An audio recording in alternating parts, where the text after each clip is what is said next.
here I am standing at Tom Tom, people are ripping shots and I'm just drinking a mocktail. And then people are like, how do you film Summer House with around all these people? And I mean this, I wouldn't be on Summer House if I did drink because I wouldn't be there. I literally would not be there. Anybody who knows earlier summers, the show, I drank on the car rides out. My famous term was playing through.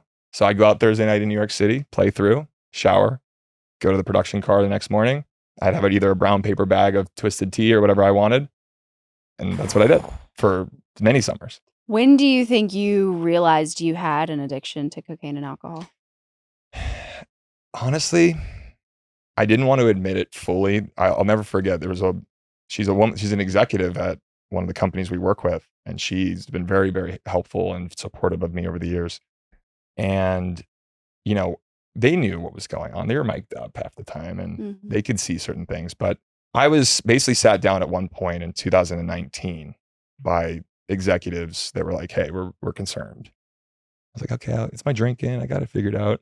No, it wasn't just my drinking, but I thought I could just get away with saying it's just my drinking. Sure. But anybody who knew Carl knew that one drink and it was on. It was on always. But she had at one point said to me, Carl, and I'll never forget it. She looked at me and she's like, is it just your drinking? And I started like unraveling because for the first time I actually had someone call me out and say, I know it's not just alcohol, it's Coke. And pills and all the other shit as a result. I would take Xanax to kind of come down. I would take Ambien to help sleep, all the things. But it still wasn't like right away, like I'm going to go to, get my help. I did it in my own, bullish alpha male way. Like I'll figure it out. I'll, do this. But yeah, I mean, I had a lot of people tell me early on, like, hey, you need to get some help. But it wasn't until like this particular adult told me, like, I know. And I'm like, oh shit. Wow. But it wasn't still from that point. It took me another 1.5, 2 years to actually like fall on my knees. Wow. But it was a rock bottom moment that I had that really rocked. I mean, that particular summer, season 5 was the COVID summer of Summer House. We were all locked in this house, and my mom had gotten remarried, and a week later, my brother had passed away, and I got the phone call while we were filming. Paige also tells a story, like she could hear me crying from bedroom to bedroom. She like woke up at 7 a.m. because that's when I got the call. And I immediately ran up to Kyle's bedroom to tell him what had happened. And everybody really rallied around me that particular summer. But it was when the summer ended, I went back to my old Soho apartment. As I would joke, it was like my fuckboy pad. And I went right back into doing drugs and drinking all the time. But I was doing it alone. I would drink all day by myself and do cocaine by myself in my apartment. And like call people, text people, say crazy shit. Just was on this downward spiral. But in that fall of 2019, I was telling Lindsay, I need to move out of my Soho apartment. I need to get out of here. Maybe that'll help. She's like, check out my building.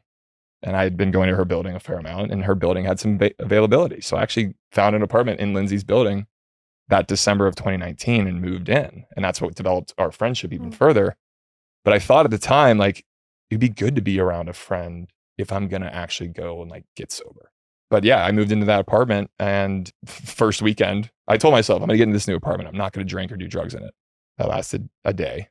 And from that point on, like early January of 2021 is when the show was going to be airing soon. And that COVID season, I was going to have to watch the episode of my brother. Like I just had this horrible anxiety and all this fear and shame because here I am drinking alone, doing cocaine alone. And people were celebrating me at that time.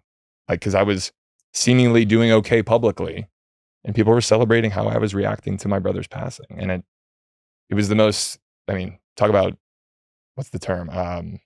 Not fraud, but there's another term I'm drawing a blank on. Imposter syndrome? Imposter syndrome. I felt like I an always imposter. forget that one too. Because I felt like I was getting like all like there was literally an article, I screenshot it from The Sun, whatever, the UK tabloid. Oh, that's like fans praise Carl Radke for the, how he's dealing with the passing of his brother. I'm literally holding a jar of cocaine in my hand reading this.